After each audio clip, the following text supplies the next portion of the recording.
Welcome everyone. My name is Matt Thurlow. I'm the Executive Director of the Decorative Arts Trust, and we're delighted to have you here with us today for our May virtual tour. You find us at Primitive Hall in Chester County, the 1738 brick house built for Joseph and Mary Pennock. For those of you who are not familiar with this area of Pennsylvania, we're in Chester County, which is the far southeastern corner, and only about 25 miles from the Trust headquarters in Media, and perhaps 40-45 miles as the crow flies from downtown Philadelphia, but in a very, obviously, rural area of the state, beautifully preserved, showing the agricultural nature of this area. We're joined here today by Wendy Cooper, who was a great friend, mentor, and colleague of both Carrie and mine during our time at Winterthur and subsequently to that experience. Wendy is the Curator of Furniture Emerita at Winterthur Museum.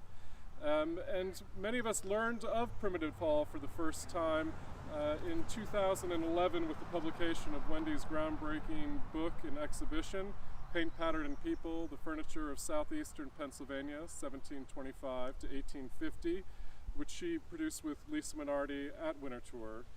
It's hard to believe that 10 years have passed since this was printed, but an incredible document of the rich and varied culture of this area of Pennsylvania. And so we're thrilled to have Wendy with us today to introduce us to Primitive Hall and the Pennocks and some of the incredible decorative arts that are contained within. So Wendy, thank you so much for having us. My pleasure. Great to see you. It's my pleasure. This is just such a remarkable house, and it's very exciting to be able to share it with other members of the Decorative Arts Trust. It's a house that when you drive by it out here in what almost seems like the middle of nowhere, you would think that it has to be mid-century or later in the century. But as Matt said, it was actually built in 1738, and it is enormous for that date. Those of you who saw Ralph's lecture the other month on the Nicholson House in South Jersey, remember that was a date of 1722. This is 16 years later and probably twice the size. It doesn't have the fancy brickwork, but it has just an enormous facade and is quite almost double in size what you would find. I don't know of another early second quarter of the 18th century house in Chester County that is this size. Now, it didn't always look like this in the late 19th, early 20th century. It survived probably by virtue of being updated and turned into a Victorian mansion with porches all around and a peak over the center section. And when we get inside, I'll show you a picture of how it did look after 1875 or so. In about 1920, a Pennock descendant named Stuart Euston purchased the house. He was quite a young man, and it wasn't until after World War II that he really had the resources to restore Primitive Hall. And I will actually show you a very early pencil sketch from a quilt, a pen and ink sketch of what Primitive Hall apparently looked like in the 1840s before it was actually Victorianized. Of course, it was built in 1738, but Joseph and Mary Levis Pennock were out here with their family as early as 1710. They were married in 1705 at Springfield Mary's Meeting, and soon after that they began to have a family. They would have 11 children, and by the time they came out here in 1710, their family was growing, 4 or 5 children. So where did they live? We don't really know. But judging from this area and what we know about early houses, they probably had a frame house, a log house. It probably wasn't terribly large. And we don't really know where the site of that was, or whether perhaps it was on this site and then it was taken down and some of the materials were used in the framing of this house. We simply don't know.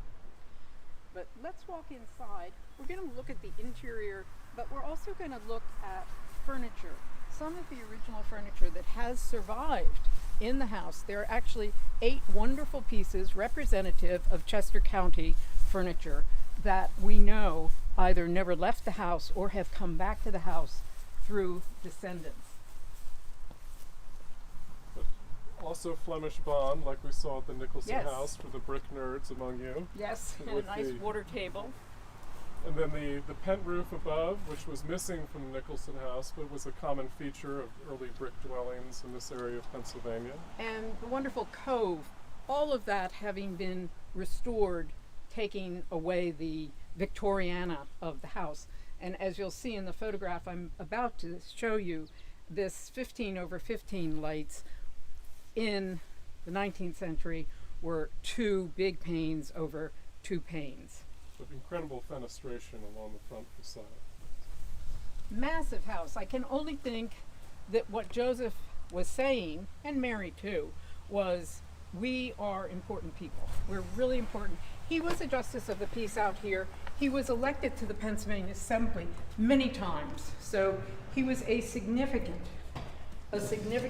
person, politician, and legend has it, very friendly to the Indians, and oftentimes probably let them sleep, maybe even in here.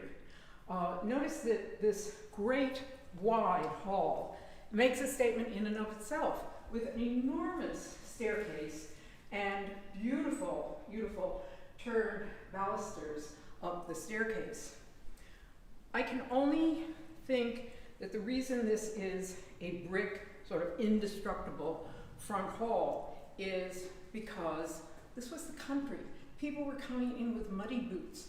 Who knows who was coming to visit the Pennocks, as I said, farmers, tenants, other landowners, other Quakers out here. So it was a very impervious kind of place. All of what we're seeing here in terms of the wainscoting is restoration. However, we know from early photographs that there was wainscoting, and this is the original. So we know what it looked like, and that's what Stuart Euston, when he did the restoration, copied with the wainscoting here. Incredible early turning, and interesting. I've often thought that you could look at these turnings and think of what might have been some of the great turned gate leg furniture produced in this area. The people who made this staircase probably were also making turned legs for tables. Let me just show you the photograph of how it looked when it was Victorianized. Big porch all the way around. You see the cove was not there. They had jazzed it up, made it much more up-to-date, much more modern, with a peak in the center. And of course, the pent roof that Matt pointed out was taken off when they put this grand porch. And at that point, they were also making a statement that they were rich, they were up-to-date, they were fashionable. Now, we say, how did they know what Primitive Hall looked like? And it's possible that they knew of this little pen and ink on a quilt that's now in the Chester County Historical Society that was made in 1842-43 for the granddaughter of, a great-granddaughter actually, of Joseph Pennock. And it's interesting, it fascinates me because I've always wondered why it was called Primitive Hall. Here we see, and this is the first time I've ever seen Primitive Hall in print, the earliest time, 1842, 1843, and it's called Primitive Hall. Whether somebody thought it was primitive, which I can hardly imagine even in 1842, or maybe it might have meant primitive, as one English visitor once suggested, as the family's first home. Certainly not primitive in our parlance today. I mentioned that there are actually 8 pieces of furniture that have survived, either never left this house or came back to the house through the generosity of descendants. The earliest piece of furniture that any Quaker couple marrying out here in Chester County would have owned would have been a chest, a lift top chest. And at the period at which Joseph and Mary married, it would have been, that's 1705, it would have been a very simple, very almost 17th century looking rail and stile paneled chest. This piece they owned, this piece never left the house. We know that they also had a spice chest that very likely sat on this. It's descended through other family members, and we're not sure where it is right now, but this is original to the house. We've tried to acquire also for the house other pieces of Chester County furniture, not to over-furnish the house, but to give it the feeling of a Chester County house. This is one piece that was purchased in the last decade, a Chester County birdcage tilt-top tea table, and in the house also quite a number of common or stave slat-back chairs. We're going to come back to this room at the end of the tour and talk about the most recent accession, which is the magnificent George Crowe Wilmington-made tall case clock. Before we leave this room, I just want to point out the two paintings here.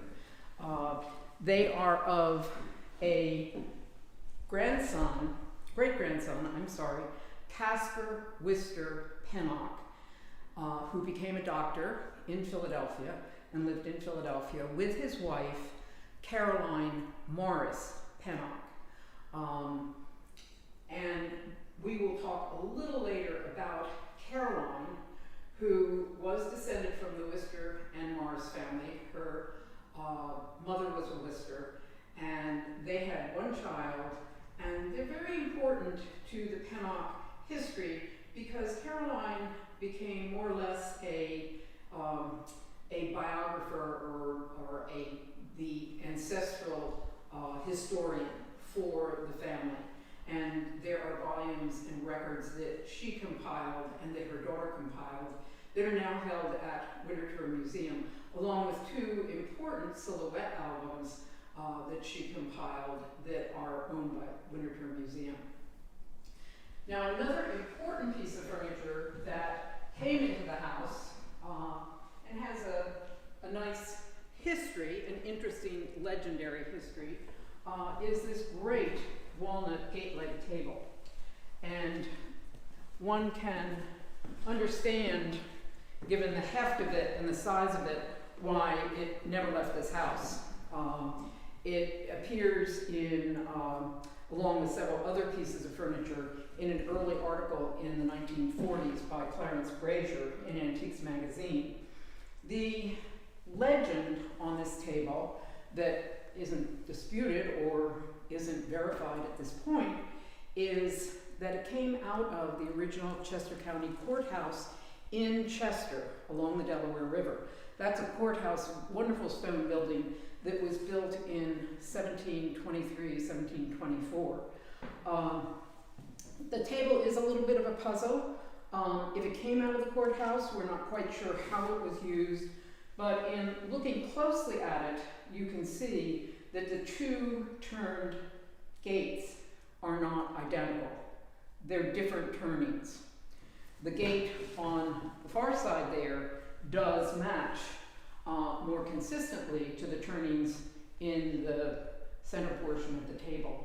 This gate is completely different, suggesting that this is either a later addition or a replacement.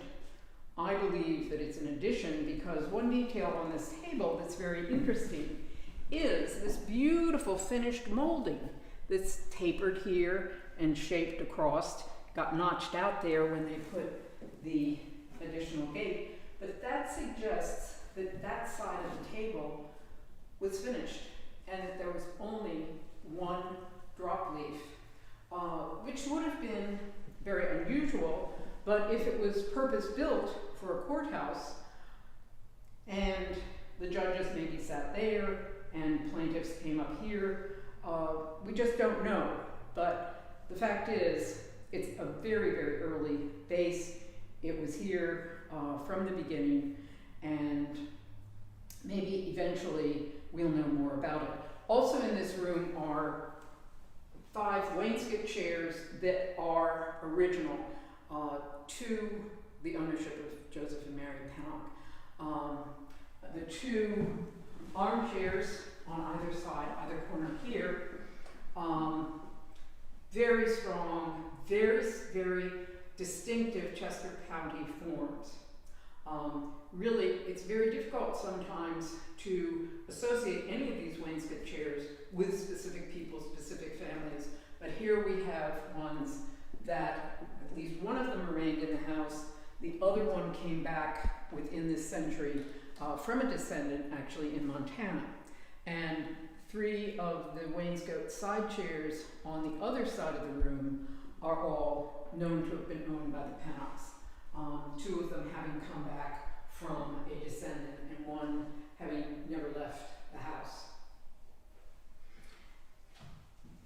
The overmantel in this room is original, although as you've noticed, all of this woodwork has been stripped. The only woodwork that wasn't stripped was along the stairway, but it would have most likely been painted. It would not have been exposed hard pine that we're looking at today.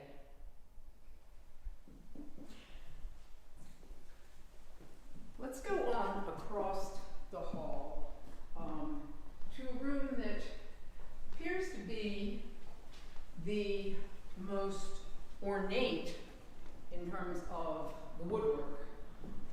The chimney breast with these 2 small cabinets, a wonderful strong cornice,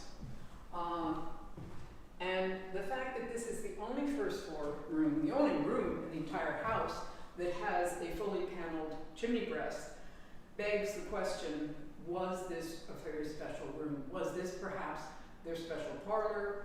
Was it maybe Joseph Pennock's office, perhaps? The room in which he received people coming to visit him? What were these cabinets housing? They weren't housing food. They're not deep enough to have held plates.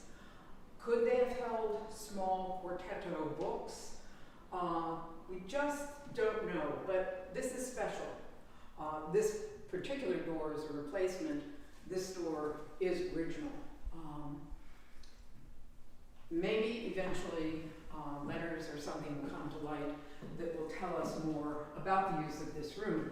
But the important piece, I think, that is original to the house, again, never left the house, too heavy to really move out of the house, is this fabulous wainscot, solid walnut, settle bed.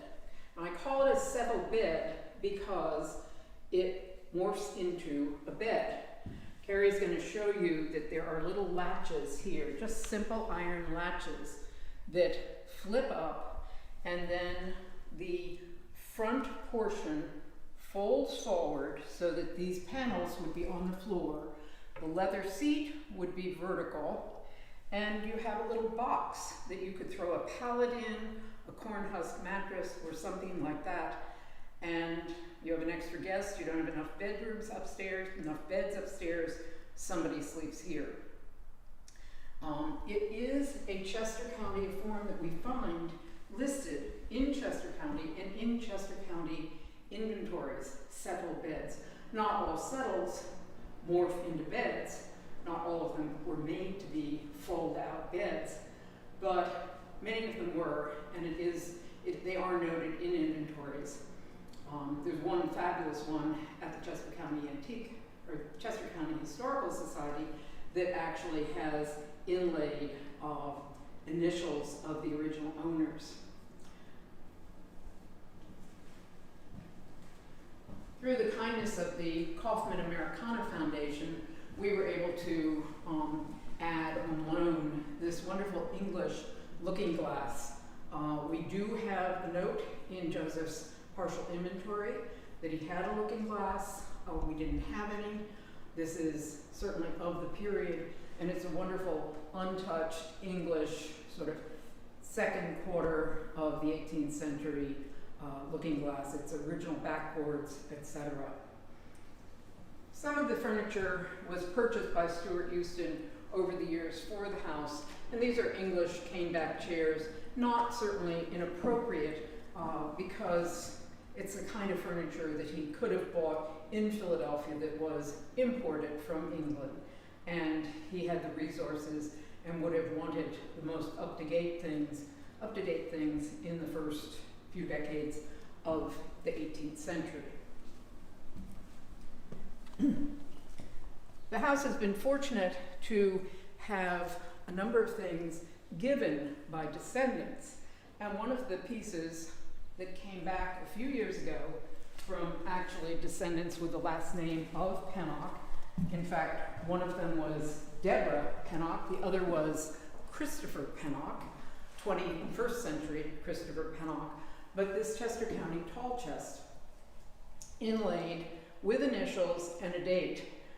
We don't think that this actually was owned by Pennock, and I haven't tracked any Pennock daughters or daughter-in-laws with the initials DH and a date that would be significant of 1758. However, it's wonderful to have this Chester County piece in the house because it is the kind of inlaid, dated furniture that was made in this area, and the Pennocks could well have owned something like this.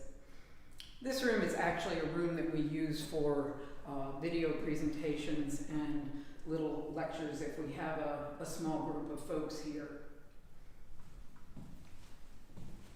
Let's go upstairs now and take a look around at the chambers. Notice this is just an enormously wide staircase. Again, as I said, I think it makes a statement, and I don't think he made it wide so that crowds of people could come up it. I think he made it wide so that it did make a statement. I've always been fascinated with this second floor hall and fantasized that possibly it was used for meetings, or it could have been an extra bedding space where they could have thrown down pallets if there were extra travelers, people visiting, etc. But by the 1740s, 1750, the Pennock children, the 11 Pennock children, were pretty much out of the house. In fact, before he even built this house, his eldest child, Elizabeth, married a Tatnall and moved into Wilmington. We see here in the center of this room one of our recent acquisitions of a great gate leg table, possibly made in Philadelphia, or maybe just outside of Philadelphia in Chester County.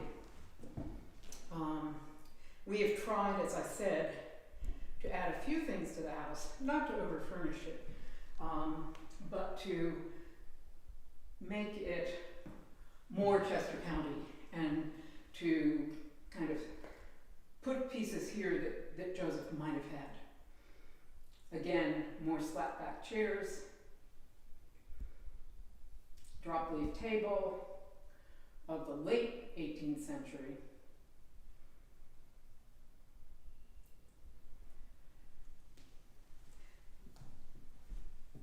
Let's go into this room here that we've actually used as a bit of an exhibition room, and various things that are difficult to show sitting out. One of the things that we have in this case is Joseph Pennock's original Bible. And in that Bible, he made a note.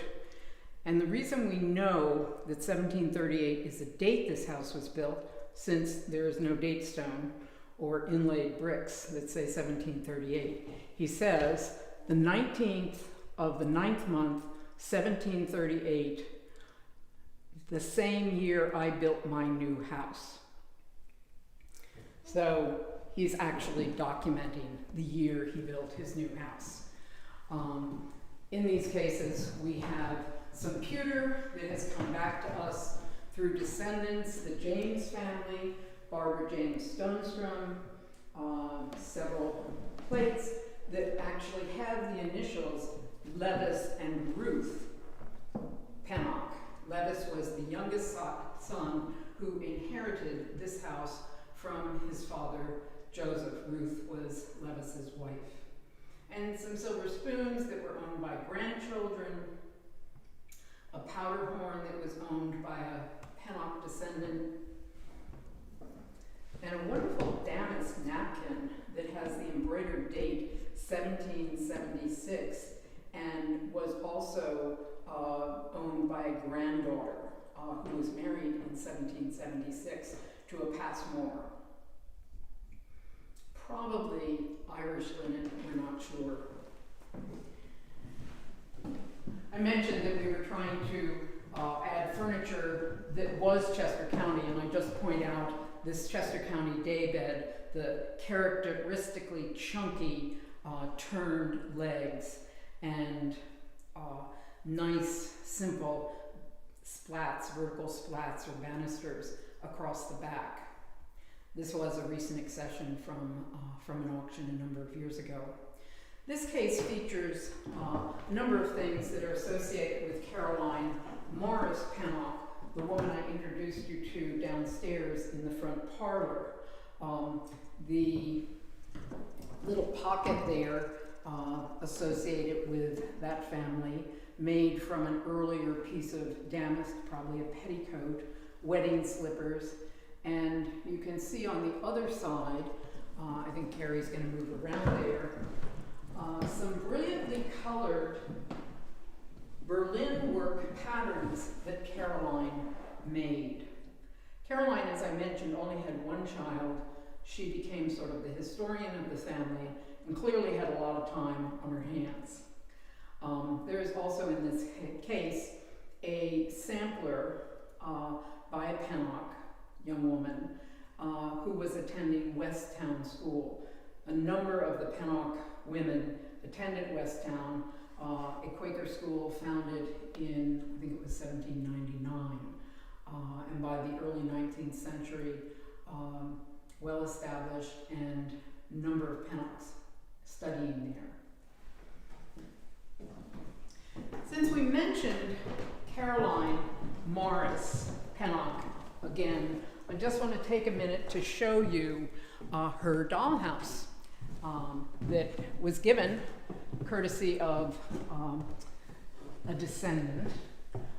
And Stuart Houston, who restored the house, loved little toys and things of that nature. So this room he did up as sort of a children's room. But here we see this amazing dollhouse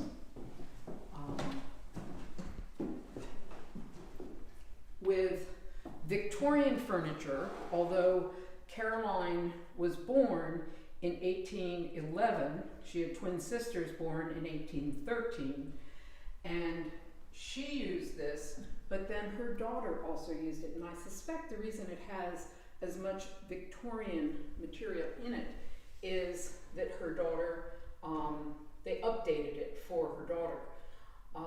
Some of you may be familiar with the dollhouse owned at Colonial Williamsburg at the Abbey Aldrich Folk Art Museum. And that is a dollhouse that was actually owned by Caroline's younger sister, one of the twins. One twin died early, the other twin had a dollhouse.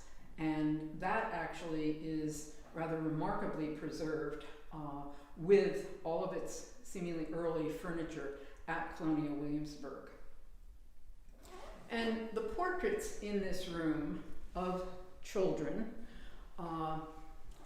both from the same family, are the last Pennock children to be born in the 1860s and live in the 1860s, 1870s in this house. By the end of the 19th century, by the 80s and the 90s, the house became a rental property and went out of the hands of Pennocks. As I mentioned, to be purchased back in the 1920s by a descendant, Stuart Houston. Let's just take a peek around into the next bedchamber. These bedrooms are enormous. They're enormous. And one has to think that it wasn't a luxury to have just one bed. You probably had several beds. As I mentioned, by the 1750s, the children were pretty much gone from the house. So I can only think that they had a lot of people passing by and visiting and staying overnight because there was nothing else out here. And also notice this is a room that we've collected together a lot of the Pennock samplers, several of which are of that typical monochromatic West Town School type. Very distinctive when you see that.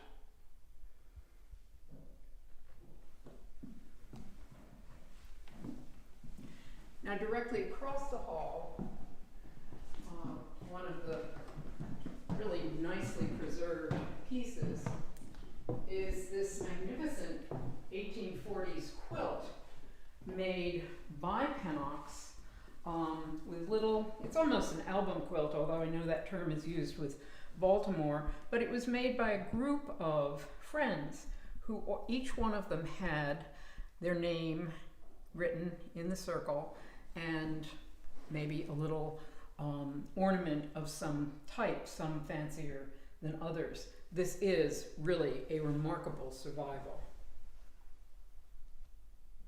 I mentioned the 1842-43 child's quilt at the Chester County Historical Society that actually has the pen and ink illustration of Primitive Hall on it. And this is of the same vintage, of the same era. Another piece that is Chester County, although it wasn't owned by the Pennocks, that came to us in the last decade is this cradle.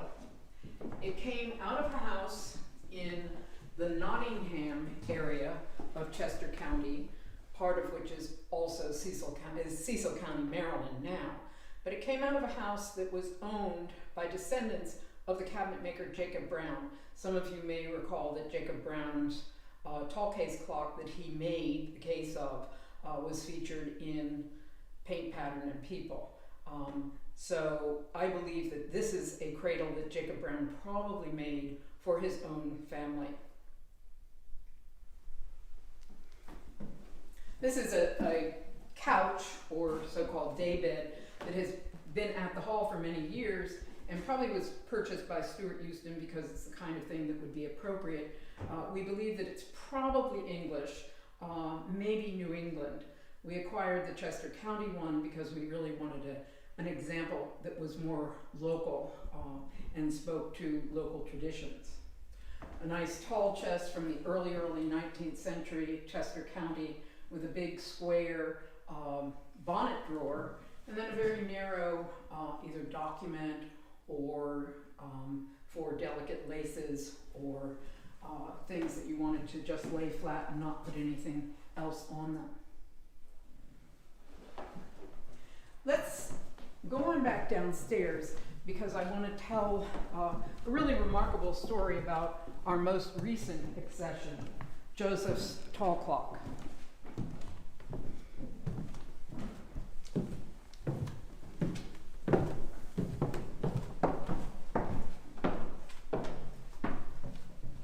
We often talk of this as Joseph Pennock's house, but I think it's really important to say it's Mary's also, because it was Mary who actually bore the 11 children that the Pennocks had. They had 6 daughters and 5 sons. One of their daughters died young, and one daughter never married. 2 daughters happened to marry into the Marshall family of Marshallton. One of them married Humphrey Marshall, the noted botanist, and his brother. They actually married, it's interesting, in 1748 in a double wedding ceremony that was a Quaker ceremony at London Grove.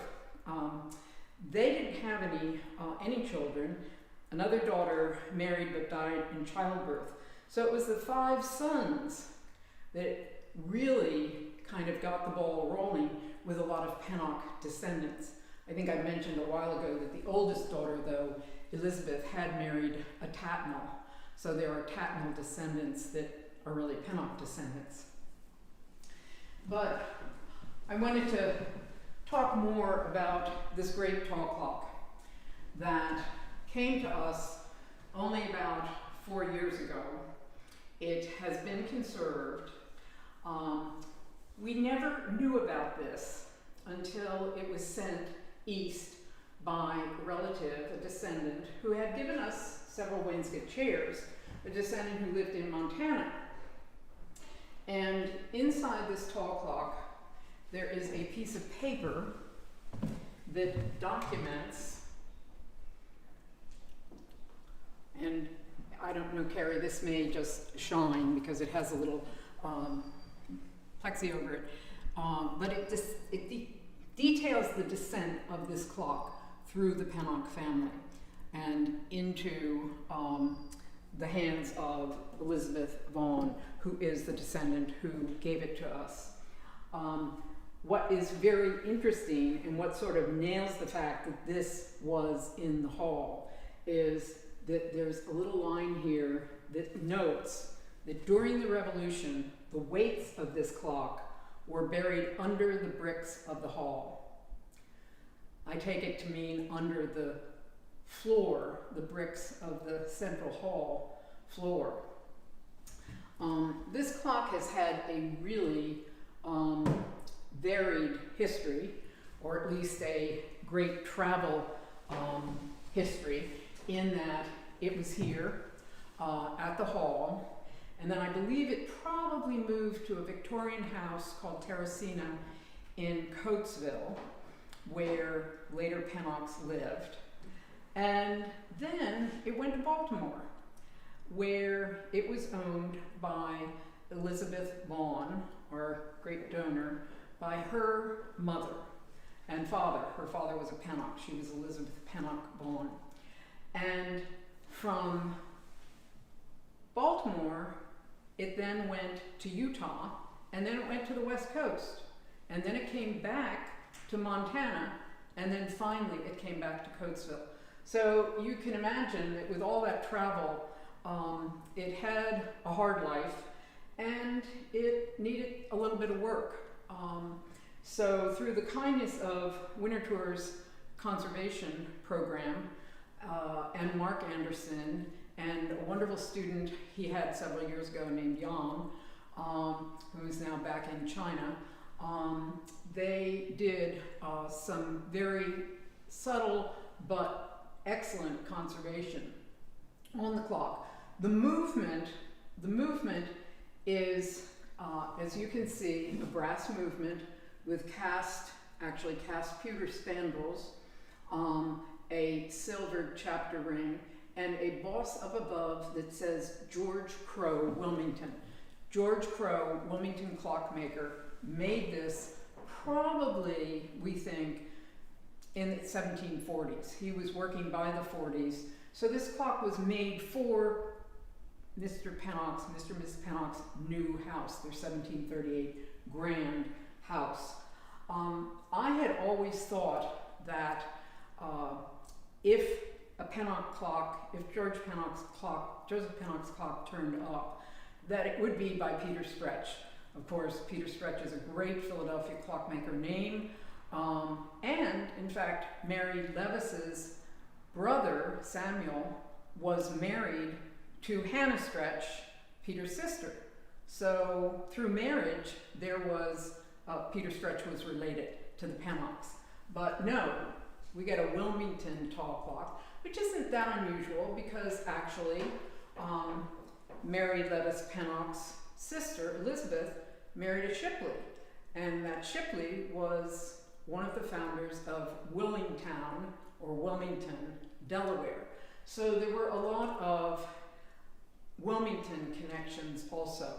I think I mentioned that their oldest daughter, the Pennock's oldest daughter, Elizabeth, married a Tatnall. So it isn't surprising that it's a Wilmington clock. And when this clock came to us, the face, the movement, again, had had a hard life. These spandrels had been painted black. The silvering was all off the chapter ring and also off the boss with the nameplate.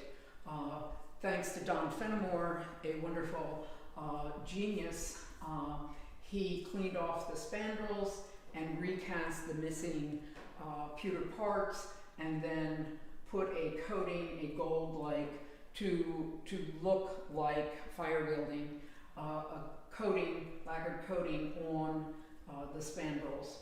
Having found on the reverse of the spandrels a gold lacquer, tinted lacquer, that would have been the original. And a wonderful artisan named David Lindau from northern Pennsylvania was able to resilver the chapter ring and the boss and set the movement in working order. So we're exceedingly, exceedingly proud and excited to have one more great piece of original furniture back at Primitive Hall. I hope that maybe as the pandemic subsides, that many of you will take a ride out to Chester County, and maybe Matt will organize an in-person tour of Primitive Hall in the future. Wendy, thank you so much. It's an incredible collection, and such a privilege to visit with you as extraordinary insight into furniture and architecture and history of this area. Do you mind if we pose a few questions? Don't make them too tough. Okay. I have no doubt you can handle whatever I toss. Well, one thing, the collection as you described it, I think does beautifully show the connectivity of the Pennocks, not only to Philadelphia, which is sort of the Quaker motherland of this area, but also to Wilmington. And geographically speaking, they would have had close ties to both. Is that right? Yes, absolutely. And I think I maybe mentioned that Pennock did own lots in the city of Philadelphia that he rented.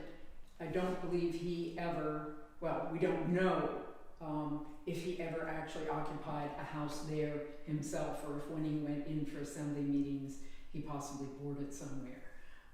But they never, it's not obvious that they ever lived in Philadelphia. And although we envisioned this visit today as an homage to a postponed trip to Ireland, given that the Pennocks were of Irish descent, is it fair to say that there isn't much Irishness that you would find here at Primitive Hall? I don't see it, if there is. And thank you for bringing that up, because I really didn't talk about the heritage of Joseph Pennock. But Joseph Pennock's father, Christopher, was born in Ireland, and his first wife, Christopher's father, or Joseph's mother, died, and then Christopher Pennock married a woman by the last name of Collett. I think her first name was Mary Collett. And it was George Collett, Joseph's maternal grandfather, who actually had bought 5,000 acres of land that William Penn had sold to two brothers by the last name of Rogers. And it was that land that Joseph inherited when his father died in 1703. Joseph had come to Philadelphia in 1700. And when his father, Christopher, died, he inherited that land that had come from George Collett in Clonmel, Ireland. And that was sort of the beginning of his land ownership and his wealth, because land was wealth in that period. And so Joseph was an Irish Quaker, and very, very, I mean, this is just Quaker territory. It's Quaker land right down the road, founded in 1714, is the London Grove meeting that they became members of. Although I think at one point Joseph was reprimanded and possibly thrown out of the meeting for strong drink. But that probably wasn't, probably happened often with a lot of people. Indeed. But in terms of the decorative arts you've shown today, is it would you say that there's more of an Anglo leaning to the precedents, for instance, for the Wainscot chairs coming out of parts of England rather than of an Irish origin? Or Welsh, because a lot of the Quakers were Welsh Quakers and English Quakers, not certainly Scots-Irish Quakers or Irish Quakers. He was rare in that respect, but certainly a more Anglo, I think, leaning to the furniture that he owned. And then, in terms of the cabinet makers, carpenters, joiners that you've been patronizing, we have a grand tall case clock from Wilmington. Likely furniture made in Philadelphia as well as locally in Chester County too? I think mostly locally. Of course, we don't know what kind of furniture he had when he moved out here in 1710. That probably could have been things that very, very simple things, because at that point he had very little money, he had a young family. But definitely the pieces, Chester County blanket chest.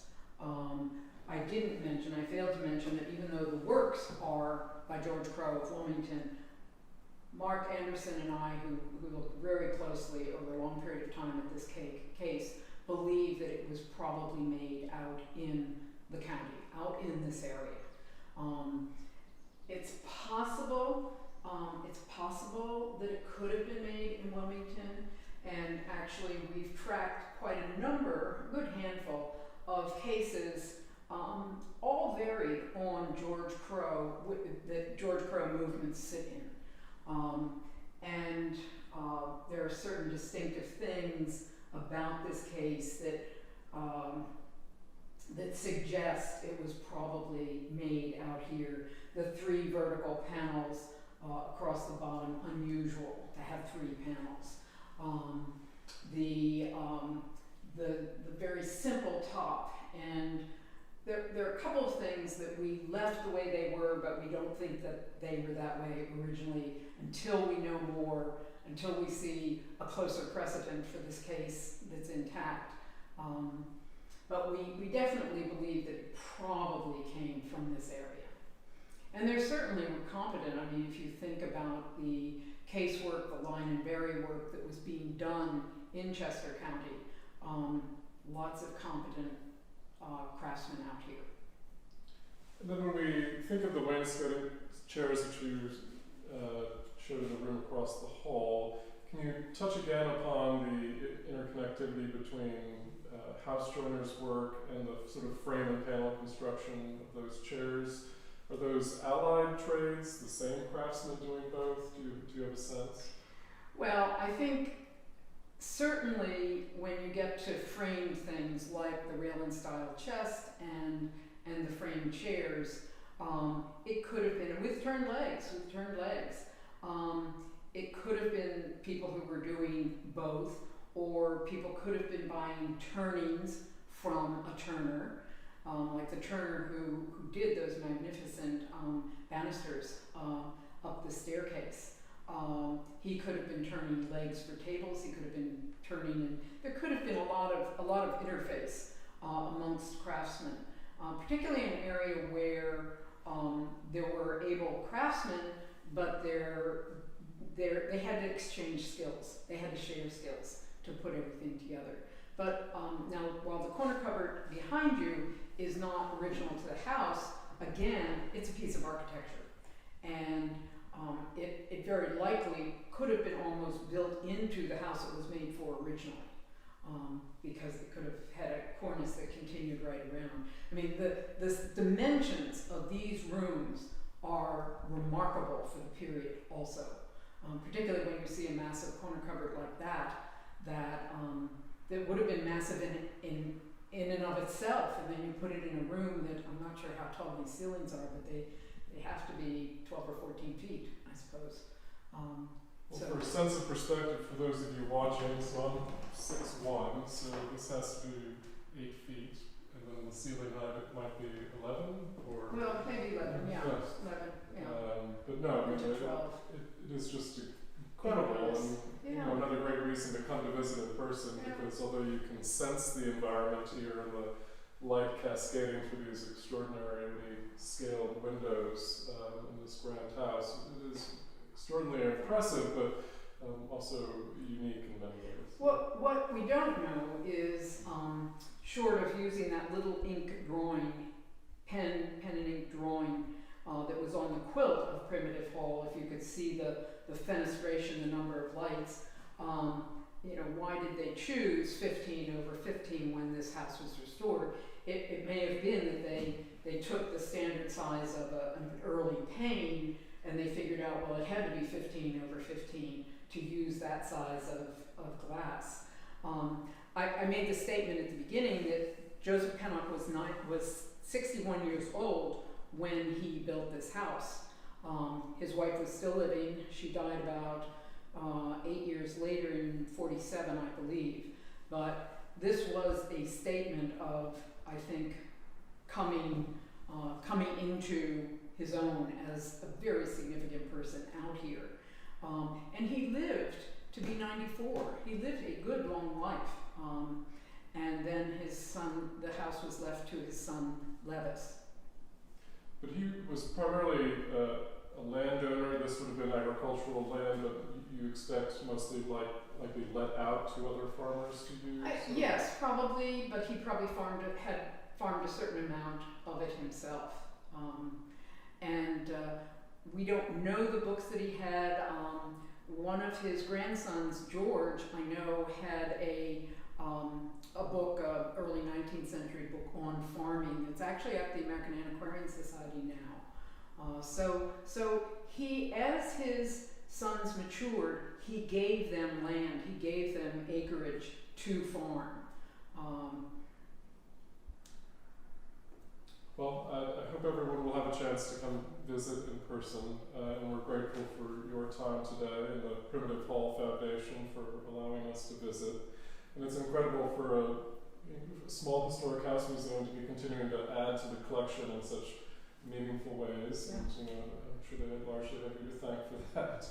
But wonderful to see an organization such as this continue to reinvest and reinterpret the interiors. And I just want to say that you called it a historic house museum. I think in many ways we don't think of it as a museum because it's part of the community. The board are wonderful stewards of this house in terms of its maintenance, a new cedar roof a few years ago, upkeeping the exterior woodwork, putting a geothermal system in, not invading the basic fabric of the house, and lectures here, family reunions here. The house is at its finest when it has people in it too. And you can see that the size of this house, it had people coming and going from it. So it's not a stuffy old museum house with the rooms closed off, etc. It's an active house that the community really supports, as well as all the descendants who come periodically for the various family reunions. It's an important distinction, so thank you. And how wonderful to imagine this house full of life, both in 1738, but to know it still continues to serve that function. So, Our pleasure. Well, thank you all for joining us today. Stay tuned for some upcoming exciting virtual programs as we continue down this path. We'll be jumping into the 19th century next month with a visit to Olana, and then perhaps even into the 20th century the month after at the Wharton Esherick Museum, not too far from here. So if you're interested in learning more about the Decorative Arts Trust, please consider becoming a member and check out our YouTube page for not only recordings of past programs and virtual tours, but also all of our virtual dialogues and panel discussions. So we're grateful for your support. Wendy, thank you again. Okay. And hopefully we will have a chance to come in person in the not too distant future. So have a wonderful afternoon. Thank you.